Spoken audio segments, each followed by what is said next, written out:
All right, everybody, welcome into another episode of Sports with Doc and Dudes. We're coming back after a little bit of a hiatus. We were at half staff last week, so it's good to be back with everybody. How's everybody doing? Feeling Rocking good. and rolling. Oh, Awesome. Well, look, I'm really excited for our show today because even I know Dustin and Preston, you guys talked last week, but since the four of us have been together 2 weeks ago, there's been quite a number of just really significant and kind of crazy stories that have come out in the sports world. So I'm really excited to dive into our topics today. So, Dwayne, let's kick it off with you. All right. So you guys were already talking about it kind of like pre-show, I guess. And it's everything that's gone down here at Tech in the past 2 weeks with Matt Wells getting fired, everything going on with that. I'm just tired of hearing of it, honestly. They're going to bring Leach back. Leach doesn't want to come back. They're going to bring Art Briles back. Art Briles doesn't want to come here. Man, I'm just tired of hearing about it. And I guess we get more of it because we're in Lubbock, obviously. But I'm tired of hearing about it. And it's kind of like Preston was saying again before we got on. Kirby's got to nail this hire, and he said it himself. He's got to nail the hire. Because he wants to win. He wants the team to win. Obviously, he wants them to be successful. But I'm just tired of hearing all the speculation of, the black helicopters are coming. Who's the coach that they're interviewing today? Or, I'm tired of hearing of it. I don't know if you guys feel the same. And obviously, I'm a Tech guy. I'm a Lubbock guy. I want them to be successful. But some of the names that they're putting out, I'm like, come on, you think that guy's really going to come to Lubbock? So I don't know. I'm just tired of hearing of it, and like I said, I want him to be successful. I don't know. I'm done. I'm done hearing of it. Just curious what y'all think and who you guys think is going to be the hire, because today I heard that they're interviewing Joey McGuire, and that tomorrow they're interviewing the defensive coordinator from OU. So. A pretty big name with Alex Grinch interviewing tomorrow. So just curious on what your guys' thoughts on it. Like I said, we'd already talked about it before you guys were talking about it, but just curious what y'all think, if you are tired of hearing about it like I am. are you tired of hearing about it because it's been such a carousel since Leach left? I think so. I think it's that, and then like I said, some of the names that they're throwing out, and I don't know. I guess maybe it's because of my background. Now, granted, it wasn't coaching at the college level, but just some of the names that they're throwing around, the Graham Harrell, and granted, he's had success. He's what is he, the offensive coordinator at USC or a position coach at USC? I'm not knocking those guys, but I just don't think those would be good hires. They're Joey McGuire, he's a high school guy. He's at Baylor. Traylor, he was a high school guy. He's been a head coach for 3 or 4 years. So I guess with just like I said, some of the names that are getting thrown around. Like names, like you mentioned some of those names, but are there other names that you specifically mean when you say that? Well, I mean, like I said, Graham Harrell, I don't know. He probably is qualified enough. Eric Morris, the Leach is. I'm tired of hearing the Leach thing. Oh, we got to bring the Pirate back. And there was, where the head coach from Cincinnati. I've heard that name. Luke Fickler. Luke Fickle.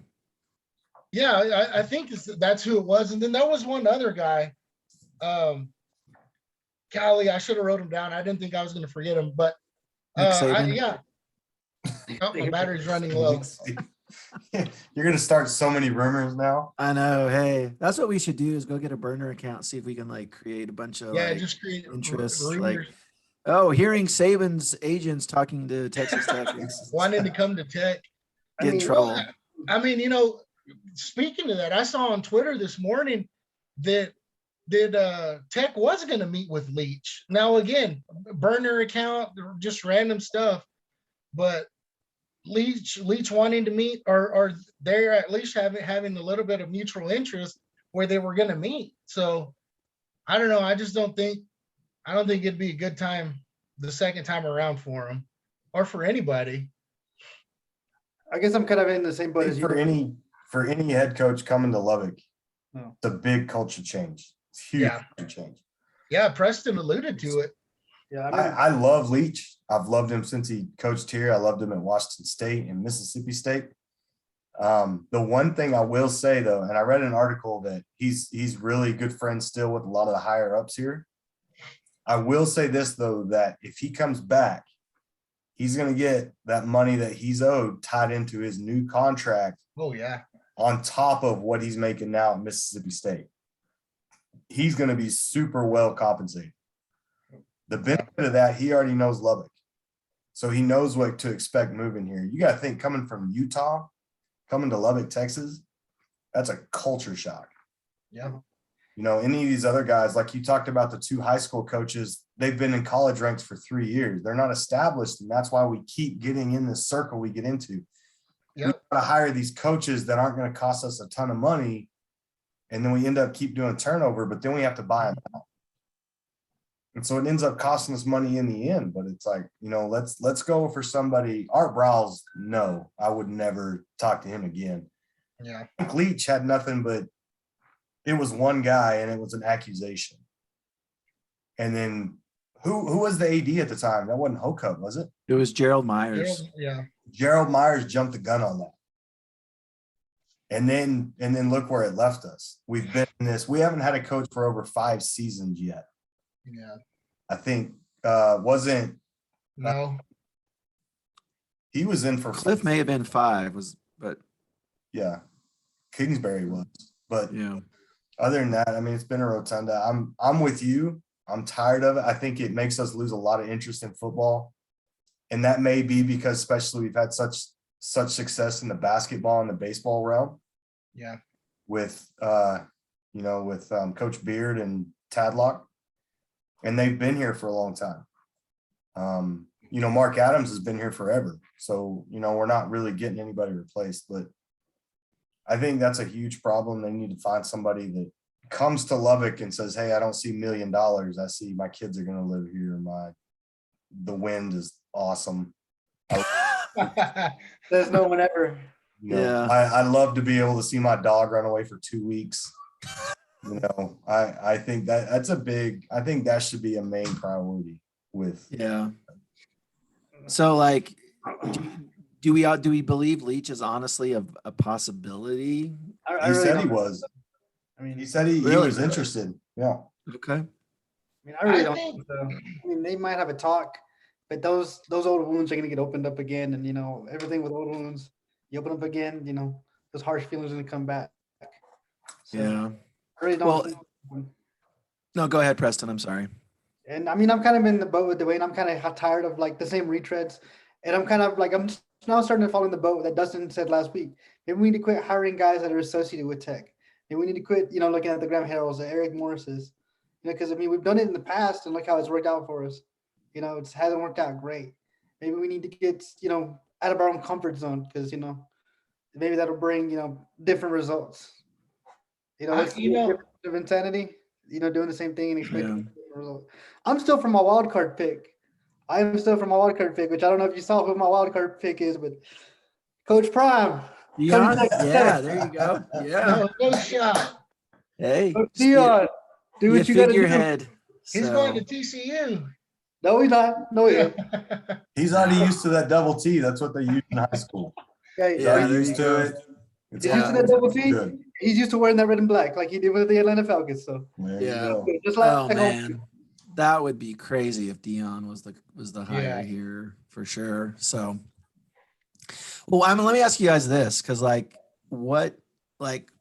how should we interpret the fact that a coach at UTSA decided to stay at UTSA rather than come to Texas Tech?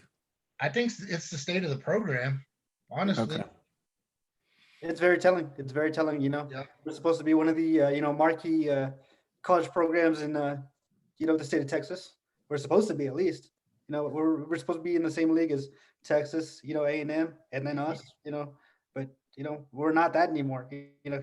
TCU's a better job, Baylor's a better job, and now UTSA, which didn't have a program, only 10 years ago, they've only been a program, for a decade. And, he's saying, I'd rather stay here than go to that.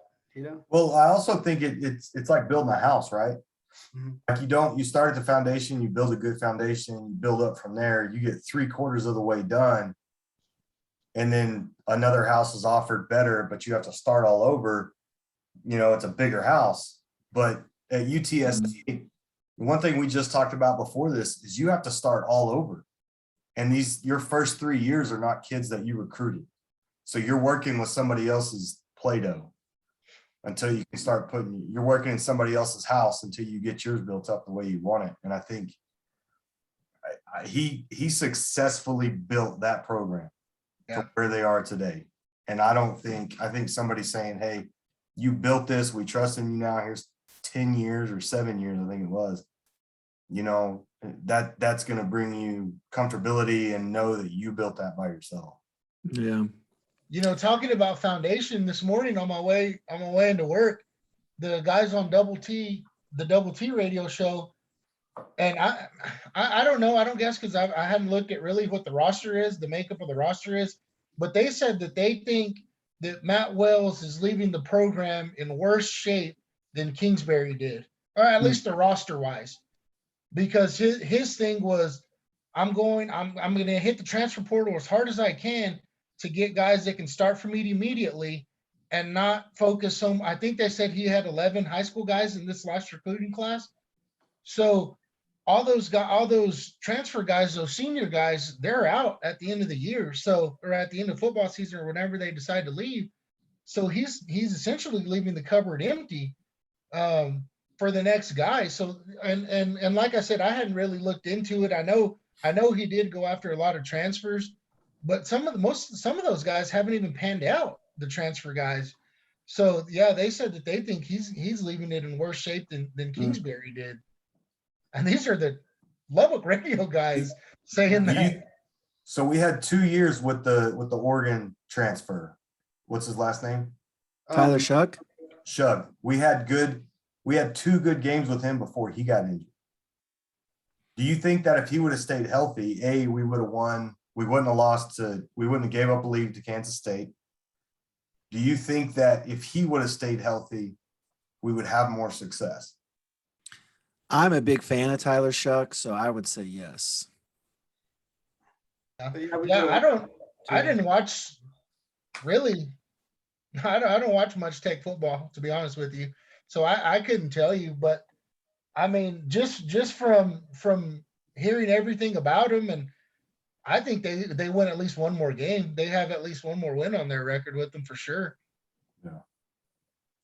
Yeah, I mean, I could definitely see us winning one or two more games. And, if we went to one or two more games, like Dustin, you alluded to it earlier, before we got on, the broadcast, is that, that's 6-7 wins. We're bowl eligible. Does Matt Wells keep his job? Is he still, employed? That's a very drastic, different situation. Well, let me ask you guys, because Preston, you just mentioned the defense. I'm really kind of he's a good coach. Don't get me wrong, but I'm really surprised to hear Alex Grinch's name. He just doesn't. I know we need a defensive presence, but I just don't know that that's the guy you hand over your program to. But maybe that's me. I don't know. Well, he's not a defensive coordinator, is he? He's Alex Grinch. Yeah, he's the DC at Oklahoma. Oh, okay. I was thinking of the Baylor guy. Well, I mean, we tried to do that before we even hired Matt Wells, because who were the top 2 candidates whenever Kingsbury got fired. It was Matt Wells and Brent Venables, a defensive coordinator at Clemson. So I feel I'm not inside the building anymore. So, I don't know if, like I said, Kirby might want to start with a defensive presence because we've been such an offensive school for so long. Maybe he wants to switch things up and find a defensive guy who can kind of bring a toughness to the program that's, for lack of a better word, been lacking, in the past few years. But the Big 12 isn't a defensive conference. Right. Yeah, that exactly. was going to be my next question. What do y'all think that the next head guy needs to stick with the air raid? Does he still need to throw it 60 times a game? Which I don't think we're that's what we're doing now. But is that something he needs to consider? Start throwing it around like a Leach, or is it something where he needs to be a little bit not balanced, but at least a little bit more run heavy and mix in the pass? What do y'all think on that? Because I heard something about that the next head coach needs to be somebody not associated with the air raid, where he wants to throw the ball, 85 times a game. So what do y'all think on that? Is that something that Tech needs to get away from? I'm gonna, answer. A fellow student of ours, JD Noe, good friend of the, many of us. We were talking about this. He says, "Yeah, I want to get away from the air raid. I want us to be a big, tough football team that just imposes our will." I said, "I know. I kind of get you. I kind of wish for that for us too, but that's not gonna happen. I think we need the air raid because we're not gonna get the recruits like a Texas and Oklahoma. Yeah. Shoot, even a TCU, Baylor gets. We're gonna get, the bottom dwellers, and those guys may not be the biggest, strongest guys. So the air raid, in terms of an offense, gives us the best opportunity to succeed because it's built for like faster guys, smaller guys who are quicker with timing. That's how you win, with timing routes. So I don't think, I would want to get away from it, but I think we kind of need it. We got to play to it. Yeah, because Well, give us. I agree, Preston, 100%. How name me 3 Texas Tech running backs? Xavier White, Sir Roderick Thompson, Just in the history. Or? I mean, I was going to say Byron Hanspard, but that's a long Byron time. Hansmore, Yeah. Okay. Now Todd name Williams. 3. Name me 5 wide receivers from Tech. Wes Welker, Danny Amendola, Eric Ezekama, TJ Vasher, Michael Yeah. Crabtree. Michael Cut, yeah. And that's my point. Like, we're known for that, right? Mhm. So you're not gonna, if you start changing to a power. but those are also different time periods also as well. Different head coaches, different philosophies. Yeah, but it's still the MO of the program, in my opinion. Yeah, for sure. Yeah. Yeah, I think, just like us at Monterey, we were gonna run the Tony Franklin, which him and Leach were the inventors of the air raid or whatever. But it's kind of like Preston said, we had to because those are the kids we had, and we can't go recruit. But as time went on, we started running a little bit more. But yeah, I agree. We got to use what you have.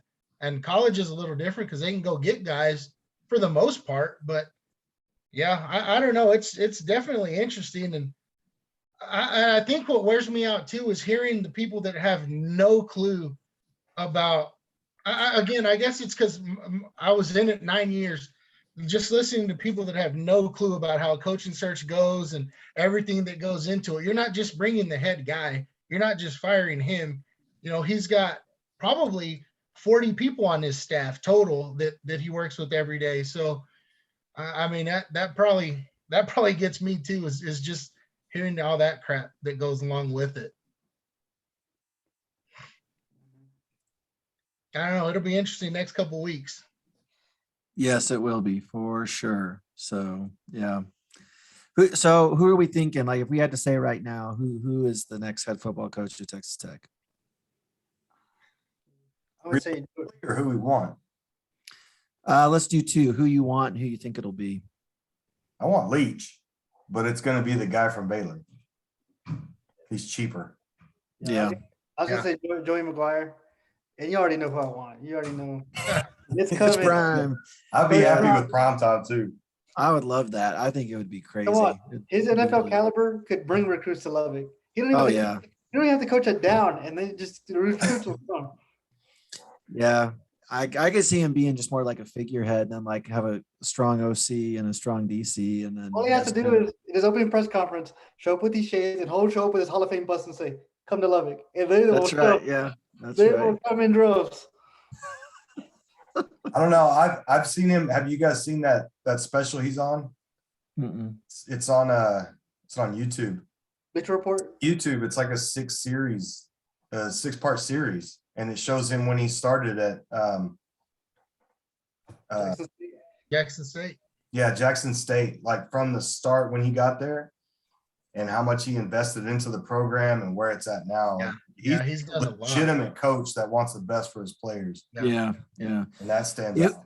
it would not shock me if he's at a Power 5 school in 2 years. Oh no, Dion. not at all. Yeah. He'll be at So- Tech next year. I'm good.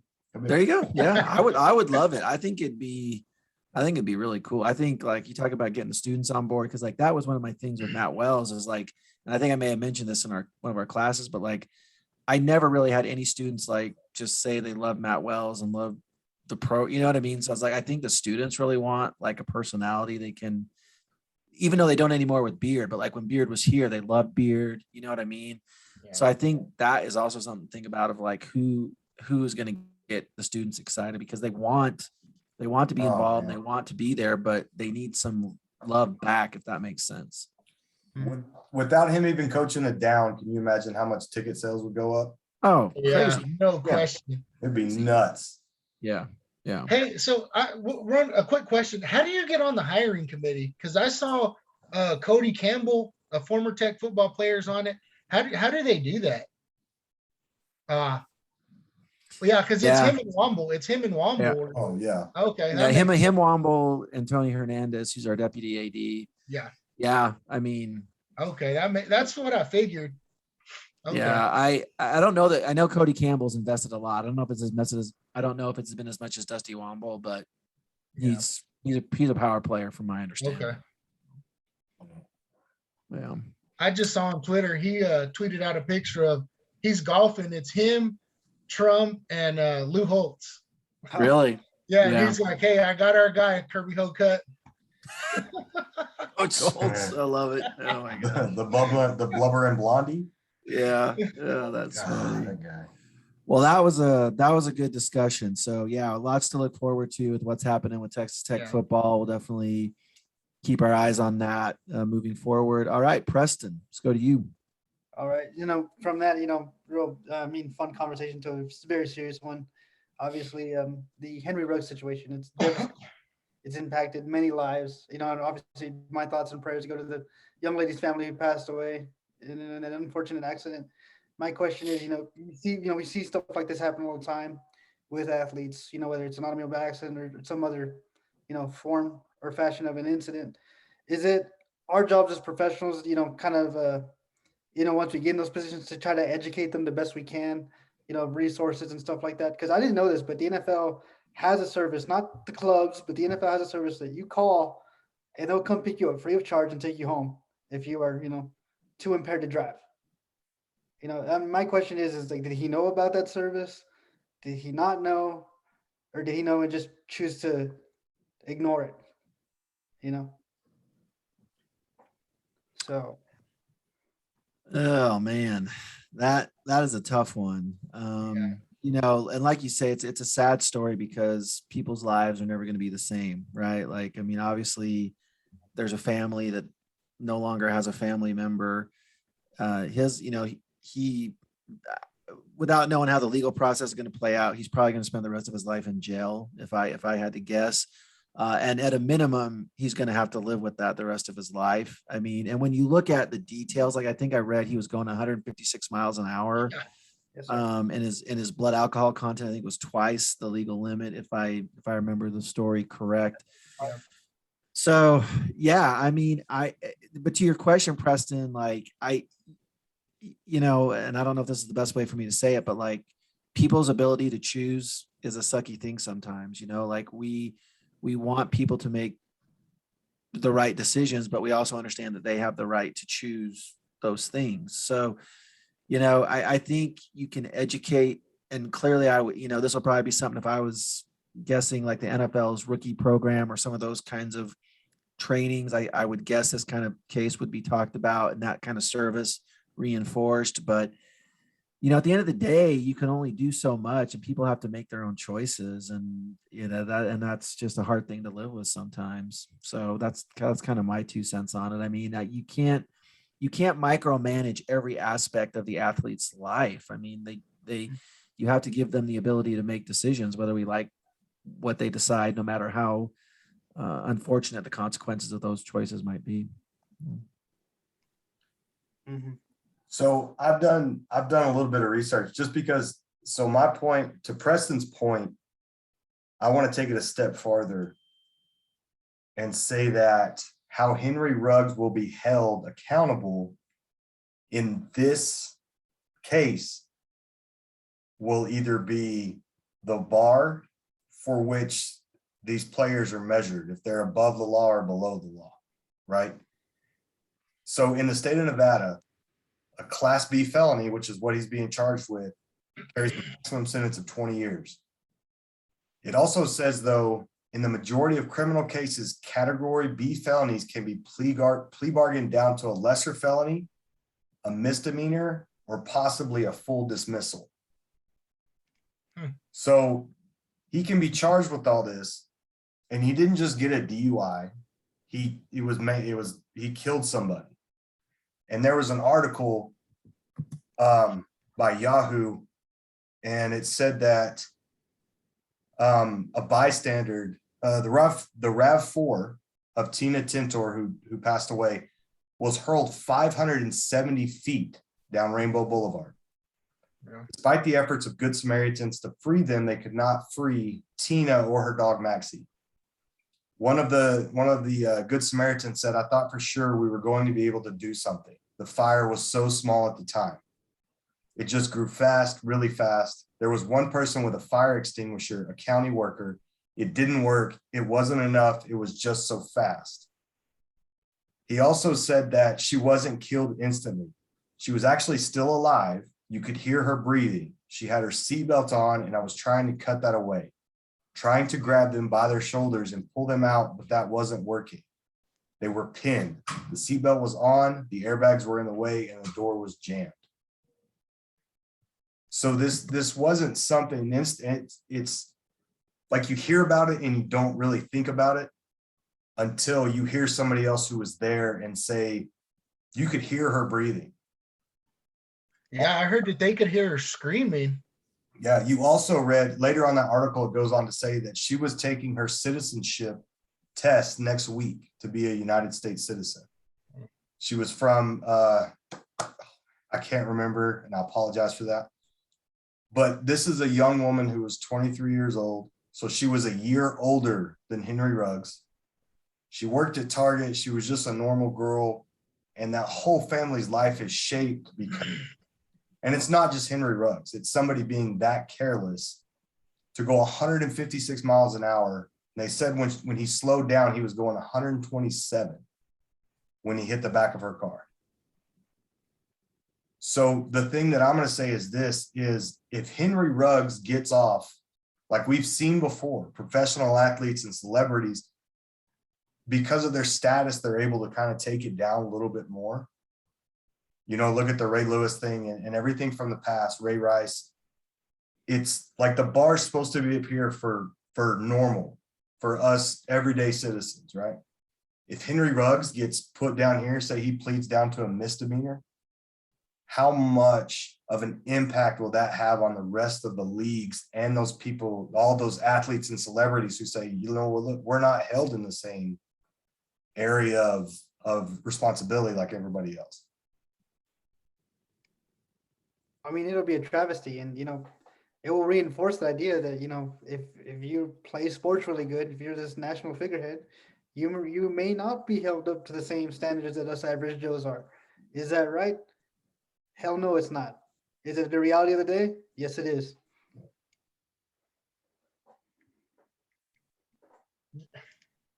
Yeah, I mean, that's just it's a bad situation, and yeah, you're right. We've seen it before. They get away with it because of who they are, and unfortunately, it's probably I'm sure he's going to get, because I even saw that they're going to get him for like cruelty to animals or for killing an animal. So he's going to get charged with that too. They're throwing that in there as well.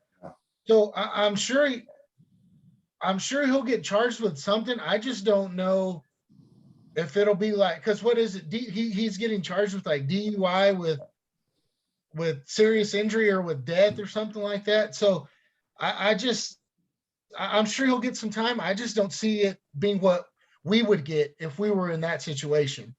So I don't know. It's tough, man. I don't even want to speculate because that's rough. That's a rough situation. So, Well, right now he's being charged with DUI resulting in death. I mean, that was Tuesday, so it may have, like you said, with the animal cruelty and those other charges they may be, but right now, for sure, that's the least of it. Yeah. Well, it's interesting because, this story makes me remember, and I don't know, some of you may know this name, but Leonard Little played for the Rams in the late 90s, and he had a DUI and killed somebody. And I'm looking at an article right now on Yahoo, and it talks about, since that happened with Leonard Little in the 1990s, there's been 4 NFL players who have killed someone in a DUI related incident, counting Henry Ruggs. So there was 2 in between, and I haven't gone through it to see who the other 2 were, but I don't know, like I don't know, like it's just going to be bad if it gets off less, like whatever the maximum is, and if it's less than that, I just think there's going to be a lot of public outrage. Now, whether that matters 6 months from now, a year from now, 2 years from now, that remains to be seen. But man, I just look at the circumstances of this, and you're like, man, you were going 156 miles an hour, like, Yeah. like if he was going 75 in a 65, like that's like, I think as a defense attorney, you can work with that, but like, I don't know how in the heck you work with 150. Like, I just don't know how you work with that. I mean, and the images, like we've all seen the images of the car, Mhm. and like, I don't know if I was in a jury and I was hearing about someone literally burning alive to death, like, yeah, I don't care how good of what the technicality is or how good, you know what I mean? I don't know. I hope that doesn't happen, but like Preston said, we're kind of conditioned to just expect that something less than the max is probably going to be given. So one of the things that they also talked about in that article, which is a great article, I learned so much just reading it, is he was very combative with the officers. Yeah, that's what I was gonna say. And also with the medical staff. They were trying to give him IVs and take care of him, and he kept yelling, get me the F out of here. I saw he'd ripped the IVs out. In one story I read that he'd ripped them out. Yeah. Yeah. So, and that's, they said that he refused to do a field sobriety test. He refused to do any kind of blood alcohol level test. They had to get a warrant from the judge to do that blood test. So it's been, but I tell you what, I didn't think it was as bad until I read that article about how that woman suffered. Yeah. Yeah. That kind of hits a whole new, like, man, you can't, like, this is completely different now.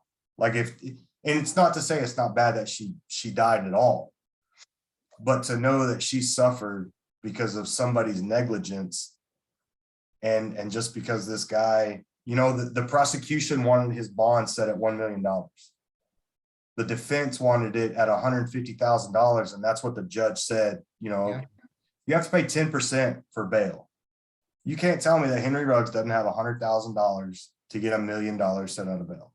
Instead, he had to pay $15,000, which doesn't matter anybody, but he had to surrender his license and house arrest and everything like that. But it's like, dude, you should just sit in jail until your court date. Like, you shouldn't be able to get out. Yeah. Exactly. But yeah, well, and I mean, without getting too far afield here, it's like, I just feel like our society, there's just not, like, people just try and do everything they can to avoid accountability and consequences. And I hate hearing that about the bail, Dustin, because it just makes me be really pessimistic about how this is going to play out ultimately, Yeah. Well, and that was when I walked in class yesterday, and this is the sad part about our society. A lot of the guys were talking about their fantasy football leagues, Mm-hmm. like how it affects it. And I'm like, man, like that, okay, but no, man, my fantasy football league is screwed now. I'm like, bro. Okay. Yeah. And I think it was strictly because I read this article about how much pain she had to been through going through that. Because personally, while I was overseas, we had a guy get hit with an RPG that drove a fuel truck. He had 30-degree burns all over his body except for the palm of his hands and the bottoms of his feet. I mean, we went to pull him out, and it's like Velcro pulling off a seat. It's just pieces are coming off, and just thinking about that poor girl who's 23, who's just driving home from Target where she was working. I mean, it hits a whole new level of realism. Mhm. And Yeah. I think what makes it worse too is like no remorse. And granted, yeah, he was intoxicated or whatever, but surely after something like that happens, you sober up some, you would think.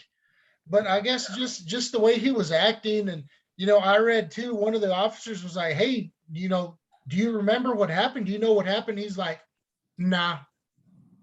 So I mean, I I don't know. It's and then I think again, what makes it worse is the Raiders quarterback coming out like, "Yeah, I'm going to do whatever I can for him. I'm going to support him." And I get they probably have their relationship, they're teammates, they're probably decent friends, but I don't know. It just there's a family who lost a 23-year-old girl living her life, trying to live her life the right way, and it gets taken away because some athlete decides to go out and get hammered and go 170 miles an hour. So that's that's a tough situation. Well, Preston, you may have brought this up, but like the other thing I would worry about here is if like he doesn't get the max penalty, like what does that reinforce to other athletes about their ability to skirt the system, right? Like, I mean, so just from a social learning standpoint, and even younger athletes, right? Like kids, who might be like, well, if I make it to the league, I can do what I want because I'll just hire a defense attorney that'll get me out. You know what I mean? So I just kind of wonder about the impact in terms of what it reinforces to other athletes, But sad story for sure. So, all right, Dustin, what do you got?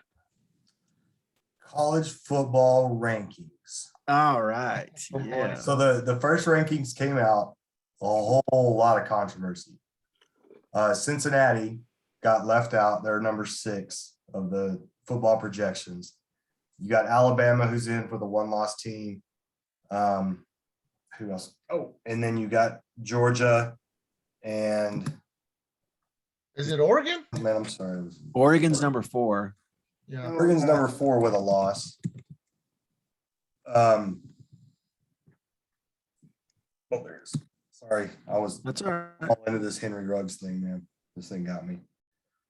Yeah. Michigan State at 3. In the AP poll, Cincinnati's ranked number 2. Georgia's 1, Alabama's 3, Oklahoma's 4, Michigan State's 5. Right. So there's the top 5.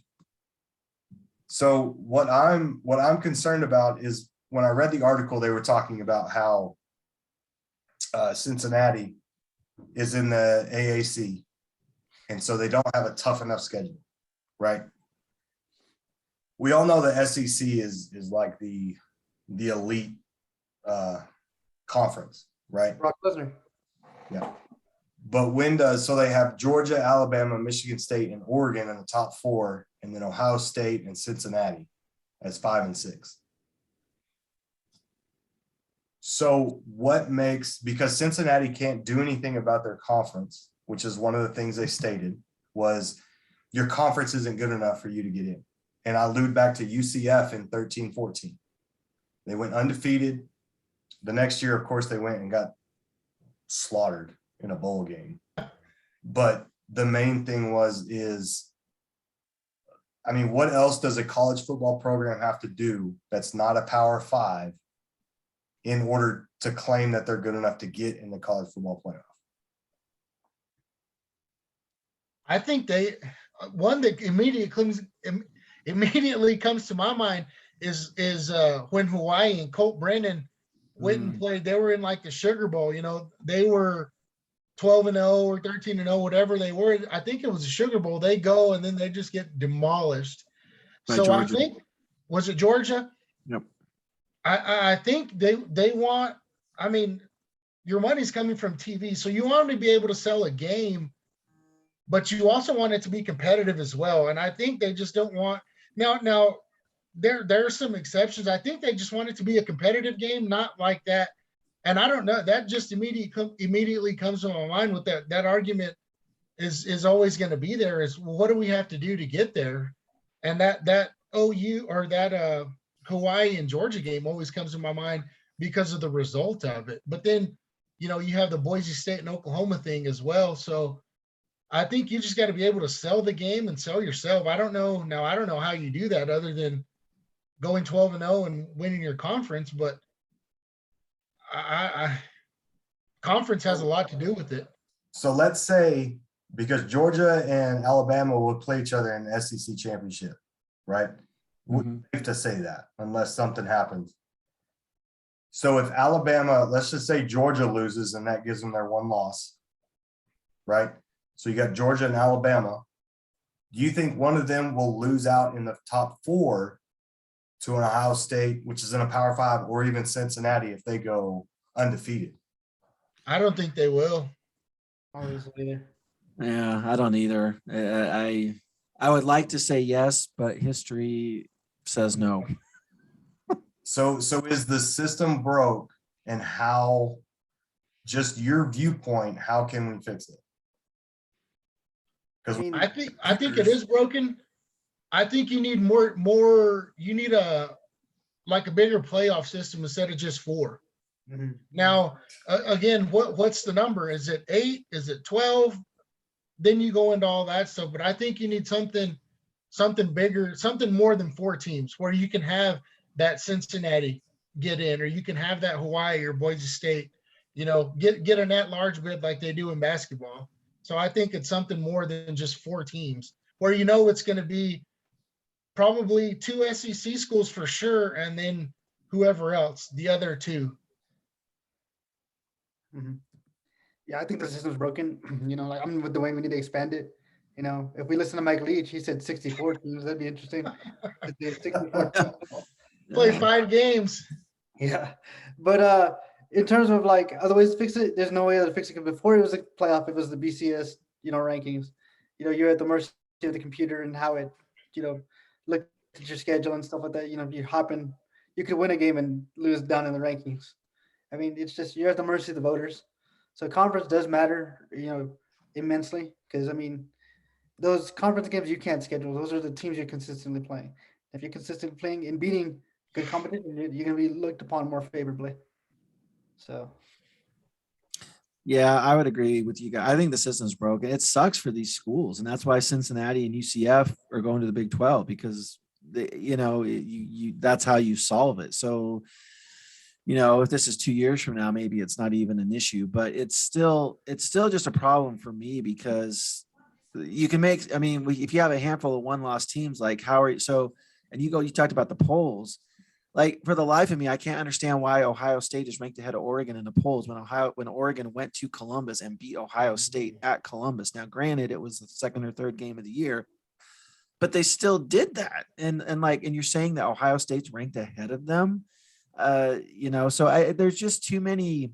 There's biases. I mean, it's just where the media, they're biased towards these schools, to the SEC, and it's frustrating. Like, I mean, I feel bad for some of these programs and schools, because at least with basketball, you got a shot. Like, freaking Oral Roberts went to the Sweet 16, and beat Ohio State and Florida. Like, so I don't know. The system's broken. Something needs to be done. How many teams, what does that look like? But even if you have 5, I think there's 5 Power 5 conferences, you can still have a conference champion in one of the Power 5 leagues get left out because you're only taking four teams. So, I just, it was wacky. And then, like, interestingly, like, UTSA wasn't even ranked in their rankings, and like Wake Forest wasn't. It's like Dave Clawson, the head coach of Wake Forest, was mad. I don't blame him, because he was like, if our name was Clemson or Florida State and we were undefeated, we would not be number 10 or whatever Wake Forest was ranked. So it's still got problems even within the Power 5 when you got a school like Wake Forest, who doesn't have a history, then is having this remarkable season. And granted, Clemson's down this year, but there's still problems for even those type schools like Wake Forest that aren't going to get a look, even if they run the table. Like, Wake Forest could probably go undefeated and still not make the playoff, even though they're the ACC champion. So with that, you look at a non-conference schedule before conference, right?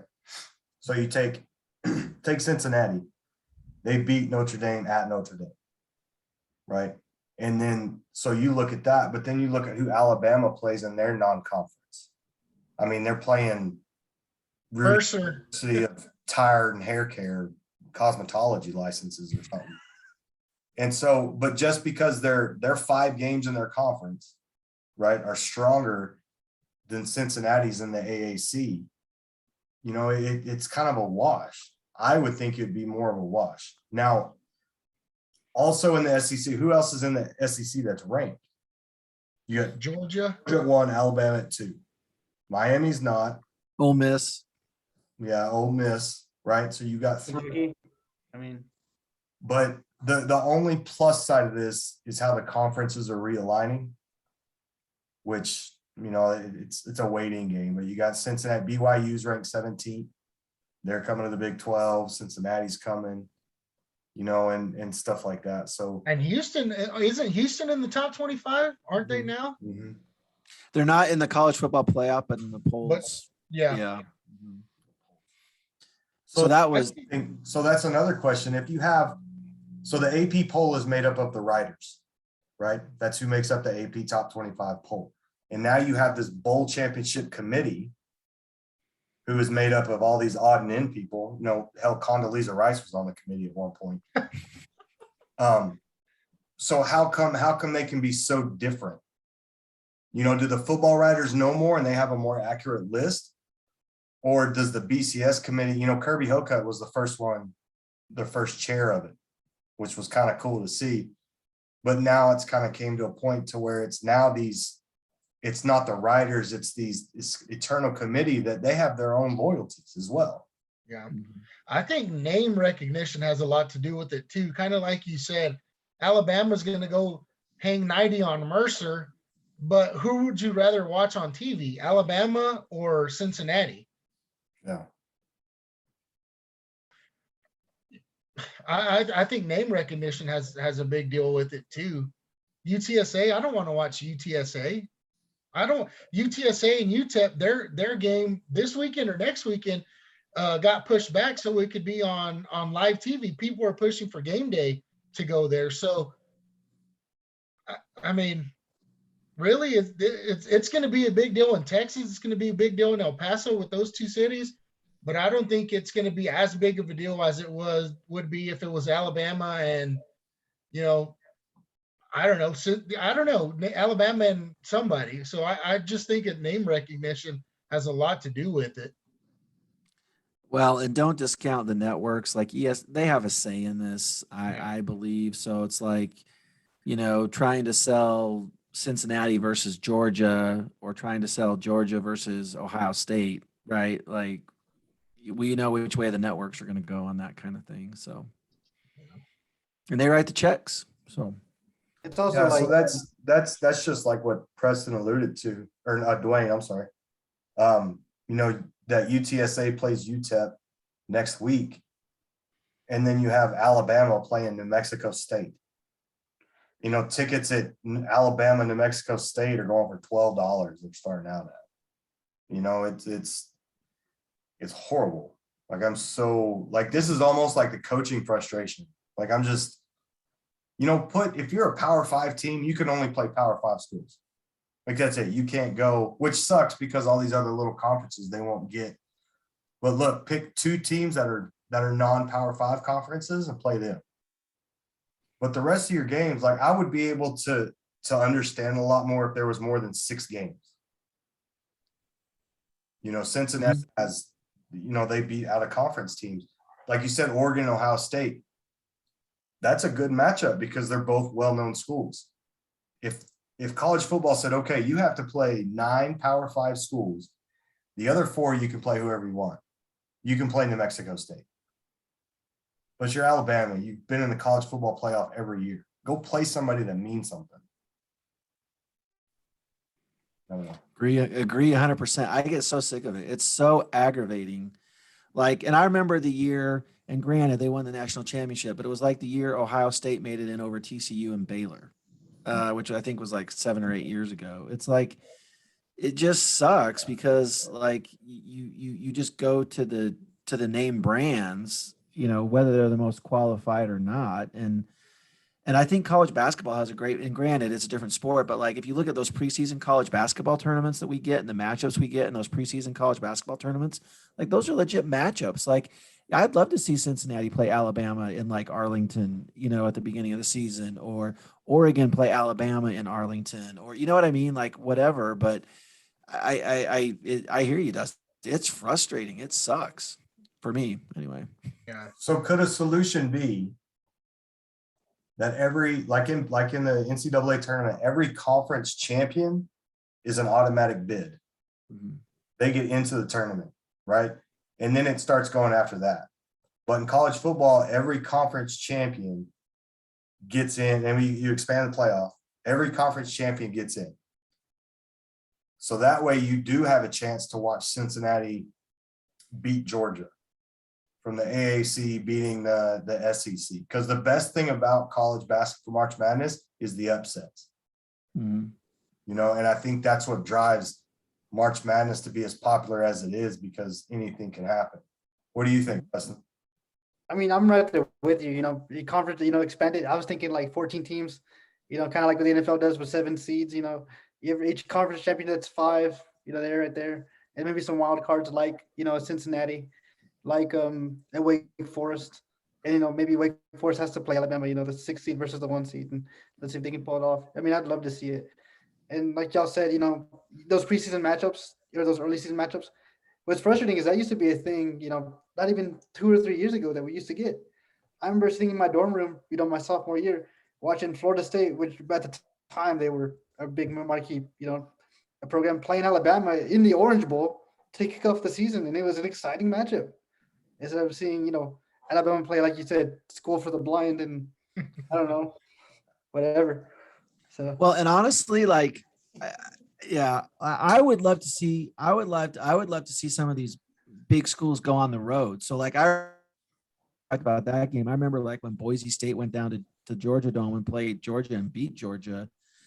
I would love to see Alabama or Georgia or a school like that go to Boise and like play at Boise State. I mean, the neutral site games are great, but I would like. You're Alabama. You're legit. Go to Boise and play in Idaho and see how, you know what I mean? Like I would just love to see more of them going on the road to some of these stadiums and just see how it shakes out. But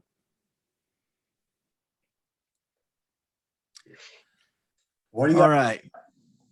So yeah. So all right. Mine, I have to say, like, this is the I don't know what to make of this story, but I know if you were in class last night, Dustin, so you know about it. But like Odell Beckham's dad made a YouTube video trolling Baker Mayfield. And so it's literally a video of like every time Baker Mayfield over the past 4 weeks has tried to throw the ball to Odell Beckham, or Odell Beckham's been open and hasn't gotten the ball. And like, so first of all, like whoever made the video, whoever he had to do the video, like the whole 11-minute video is just a repeat of REM's Everybody Hurts in the background. But then I was reading this morning. So like they finally caught up with Baker Mayfield to ask him what he thought. And this is from CBSSports.com. And it said that Odell Beckham's dad was commenting on the YouTube video.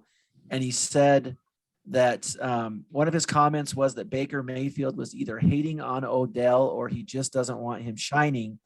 And then somebody had posted a comment calling Baker Mayfield mediocre.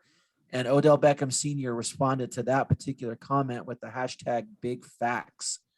So I don't know. Like, I'm just curious what you guys think. Like, is this weird? Is this cool? Is it funny? Like the Browns sent Odell Beckham home, like 2 days in a row. yeah. So like, can this, like, is it over for him in Cleveland? Like, I'm just really curious what you guys, it's just such a weird, bizarre story to me. So it's definitely over for him in Cleveland. Definitely over. okay.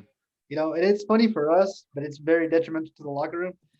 All Odell Beckham's dad is doing, he's Moses going to the Pharaoh saying, "Let my people go. Let my boy go. Let him free." That's exactly who he is. Yeah. Yeah. Yeah, if I was a professional athlete in any sport, my dad did that. Oh man, I'd be like, okay, I'm retiring effective immediately. I don't need my dad to be doing this. It's kind of like that whole stuff with Jackson Mahomes and Patrick Mahomes. I mean, it's embarrassing. It's embarrassing to the athlete. And, he's essentially having to clean up after him. So, I mean, and I think it was today or yesterday, Baker came out and was like, yeah, we're professionals. If there's a problem, we need to work it out. And, he may be trying to save a little bit of face a little bit, but I mean, at least he addressed it and was like, look, if something needs to get taken care of, let's do it. Like, we're both professionals. Come talk to me. Let's talk. Let's hammer it out instead of your dad going on YouTube and making a damn highlight video of you wide open and not getting the ball. You guys think Odell Beckham knew his dad was doing that? Oh, for sure. You have to, like, or not, you don't have to, but he has to have signed off on it to an extent, I would think his dad said, "Hey, son, look at what I did." Yeah. And I have no idea why I don't think his dad would ever pick REM for 11 minutes straight. There's so many other songs. I mean, look, I know. so Doc played this in class, and it was funny the first like 30 seconds, and then after that, it's just Yeah. brain. I sang that song all day yesterday. If I never hear REM again, be completely happy. Yes. I mean, I was like, at least work losing my religion in there somewhere, Yes. but- Yeah. But hey, I read on the ESPN article that Odell Beckham's not guaranteed any more money on his contract. Oh, really? The only money he's guaranteed is that $1 million signing bonus if he's on the roster at the start of the season. He still has 2 more years left on his contract. So if the Browns really wanted to be diggity dogs and give it, make his dad sorry for what he did, I'd straight leave him on the roster and tell him, "Nah, man, you don't have a no trade clause. You ain't going anywhere. You better be working in the offseason, not doing anything." Because both the head coach and Baker Mayfield said they haven't heard from Odell Beckham Jr. yet. Mm-hmm. And so I think that if Junior wanted to make this work, you have to at least reach out to somebody and talk to him. Even if it's like an assistant coach, the safety, what's his name? The safety came out and he said, "Man, we hope he comes back." But Yeah, or even just putting out John Johnson III, he said he hopes he returns if that's possible, and added the majority of his teammates share that sentiment. So he's well liked. It's not that. It's just he's a big old baby and his dad's a douche. Yeah, I think if he just at least, like you said, addressed it, put a little press release together, talked with somebody and sent it out and be like, "Yeah, I'm working through things this week," or whatever athletes say to not play. At least do that, and at least be professional about it. Don't. Okay, so you talked about that. Preston, you're the GM, right? Mm-hmm. Okay, so me, Dwayne, and Doc are Odell Beckham Jr. All three of you? We come to you, each one of us comes to you, and each one of us, Doc and Dwayne, I want you to come to Preston like a GM and tell him you're Odell Beckham Jr. What do you tell him? And then I want to see Preston's reaction. All right. So, I had no idea my dad was doing that. I don't know why he's doing that. And that's his deal. And I'm sorry he did it. But, I don't got a problem with Baker. Well, tonight, or, when team meeting, you're going to go up there and address the team. And then I'm going to bring you and Baker into this office. They're going to hammer it out. And if, some sort of agreement can't be called, can't be met, I'm sorry, Odell, but your days as a Cleveland Brown are, over because you're being a detriment to the team. Who you got, Dwayne? Yeah, same thing. I mean, hey, I didn't know my dad was putting together a video and putting it on YouTube.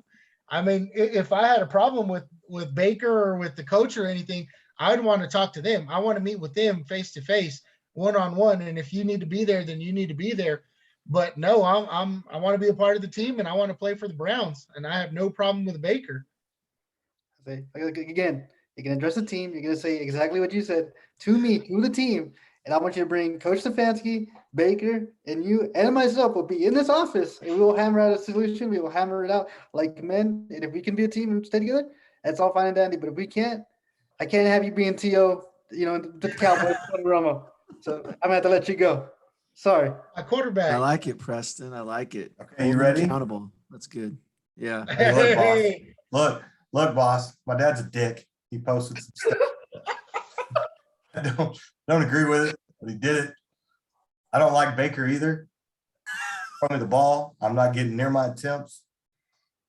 I don't really care about playing. I'll go to New York and throw more nets at my face. I don't really care. All right. 2 days All right. past the trade deadline, you can't trade me. All right, Odell, but that's my quarterback.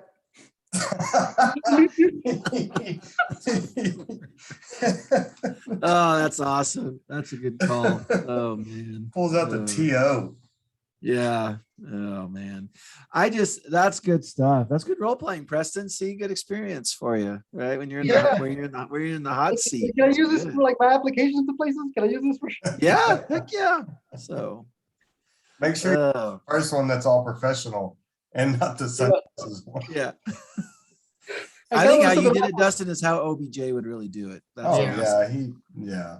I I think it's horrible. I think one big thing my dad used to always tell me was he would wish that professional athletes would get paid like a max amount of like $100,000 a year. And this was in the 90s when he told me this. So of course it'd be a little bit higher.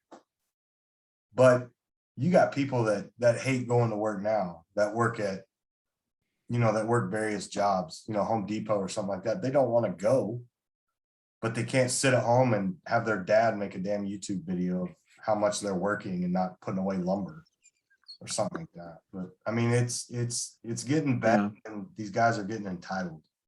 Mhm. This Henry Ruggs, I'm telling you, this Henry Ruggs thing is going to send sound waves everywhere. So Yeah. and I'm reading about it. I mean, God damn, you're a 29-year-old man and your dad's sending stuff because, I mean, you look at LeVar Ball and how much crap he caught. I know. And if you look at Odell Beckham Sr.'s Twitter page, it's ridiculous. This guy is ridiculous. Well, just the I'm gonna do that. I didn't know he had it. I'm gonna go Hashtag do that. facts Yeah. or big facts. Big facts. says a Hashtag lot. big facts. Yeah. That No, says it's a almost lot. just low hanging fruit. We know Baker hasn't played well. He's been playing through injury. Yeah. I don't know. It's just like Dustin, I think your point about the entitlement, it's entitlement either way, right? Like two different stories, but entitlement is at the core of both of those stories. And it's going to be definitely something to keep an eye on for sure. I mean, I don't know. It just seems like athletes have always had entitlement, but it just seems like it's escalated. So And what was do you remember the reason he wanted to leave New York? Was it the same reason? He wasn't getting the ball enough? No, I mean, just Or was that contract? contract. It was mainly contract. And then they finally paid him and he wasn't performing up to, standards. He had been hurt as well. So, I mean, they had to move on from that massive contract and the Browns were the ones to pick it up. So Preston, as the GM, would you have traded OBJ? The trade deadline was Tuesday. I would have tried to trade him, but I heard that, a lot of NFL GMs and clubs just didn't see the value in picking up his contract.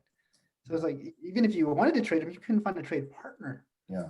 So the Browns saved $15 million if they released him against the salary cap, which is, that's a huge amount of money.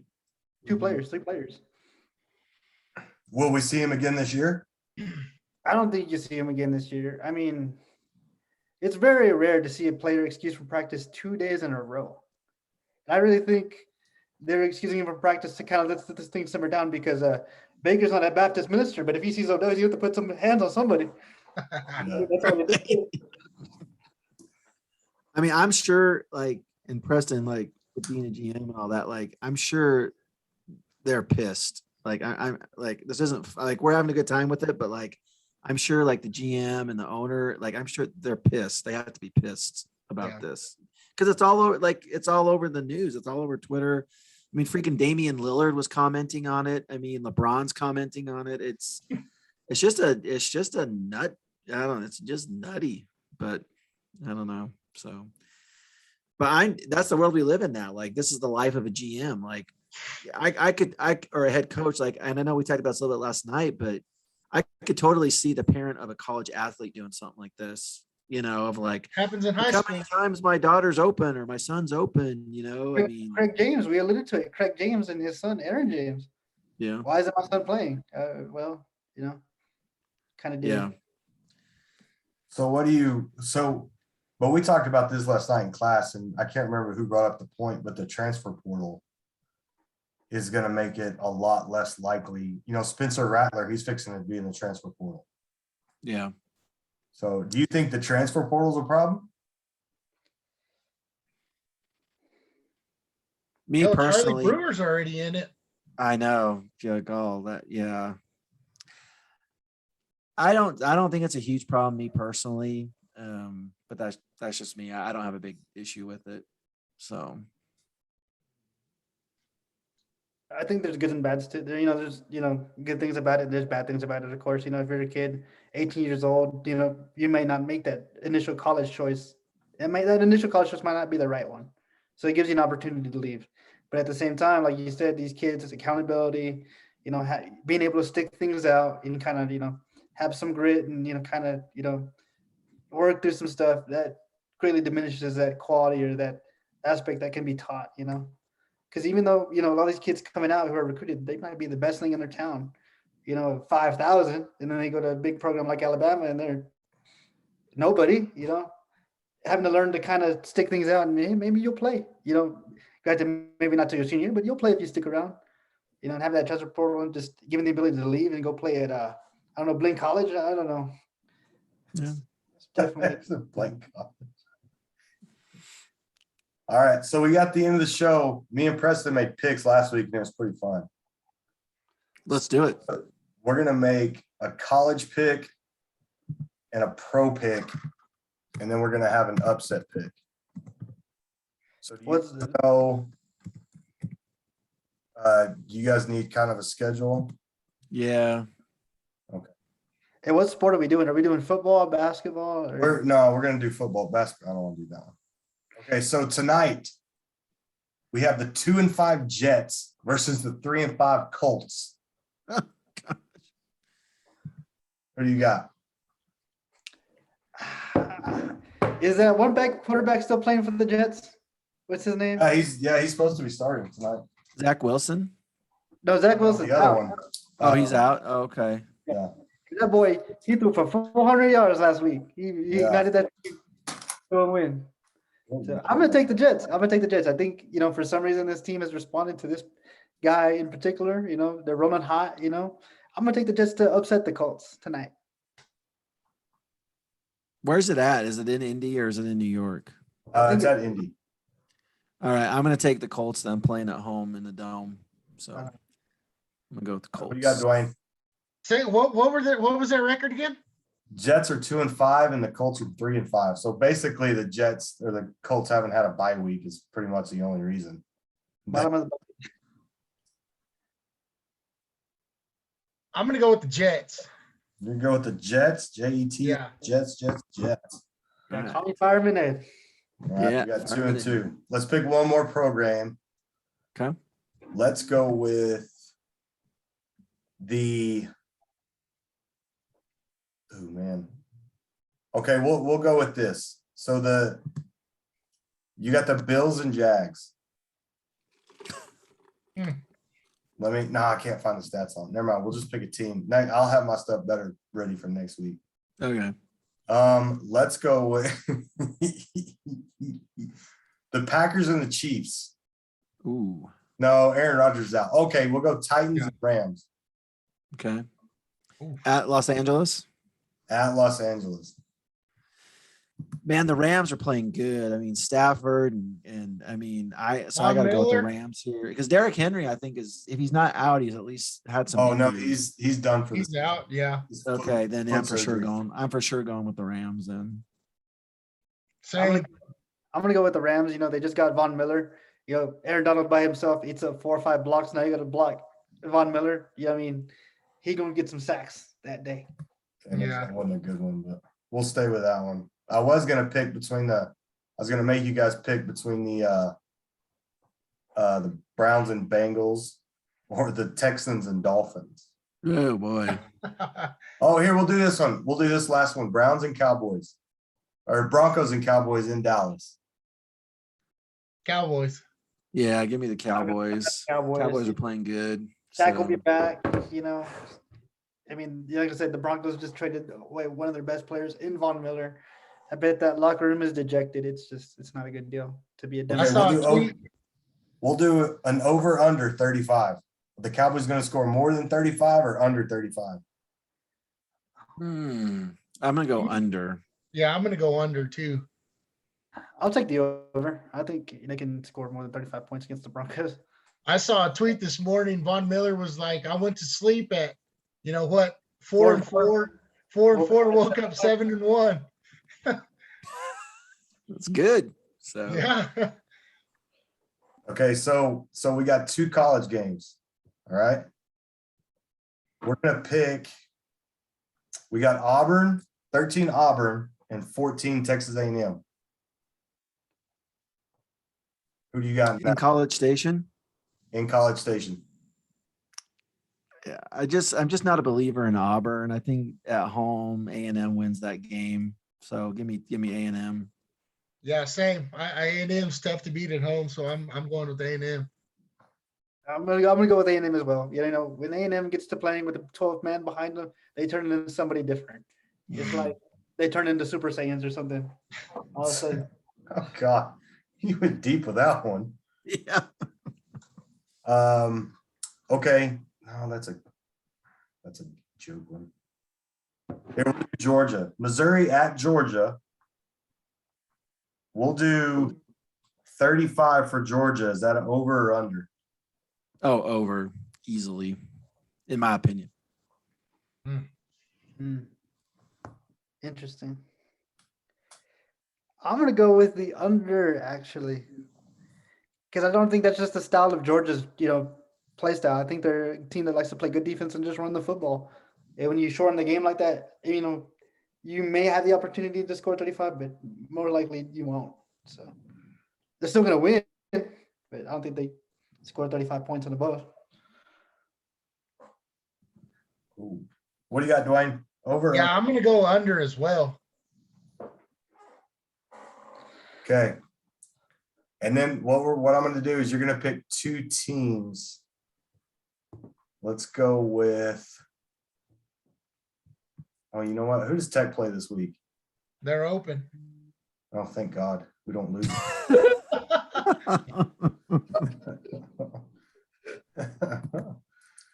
Let's see. Oh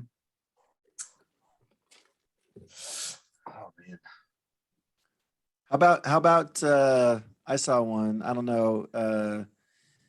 How about Wake at UNC? That'll be a good one. Man. Yeah, what do you think? Wake at UNC. What do you got? I'm going to take UNC with the upset. Wake can score points, but they give up a lot of points, and UNC can score. So I think this might be where Wake kind of sees their Cinderella season, get off the tracks a little bit. So I'm going to go with UNC in the upset. I'm gonna go with Doug. I'm gonna agree with Doug. I got UNC pulling off this upset. Mac Brown's used to coaching big games. It's not, anything new to him. He's got those guys playing, at a fairly decent level, So I'm going to go with Wake. Wake Forest is going to keep it alive. Keep that dream season, baby. Go Deeks. Yeah. All right. All right. So we're going to update these every week. And then we'll see. Whoever loses has to get their head shaved. Oh, gosh. come on. Hey, if I lose, I'll do it. I don't care. So, everyone's been giving me Wayne's hell used about to getting it. my Preston's haircut going to be anyways, the only so- one we got to convince. So Yeah. see if the GM can pull it off. There you go. Think I There can you pull go. up? I can't go any facial hair, man. So I'll just look like. There you go. Yeah. Well, hey, so great episode today, guys. Thought we had some really great conversation, good times, some serious stories, but just love doing this, love getting together and talking with you, and excited for next week. Yes, sir. Yes, sir. Okay, we'll see everybody later. Thanks for listening to Sports with Doc and Dudes.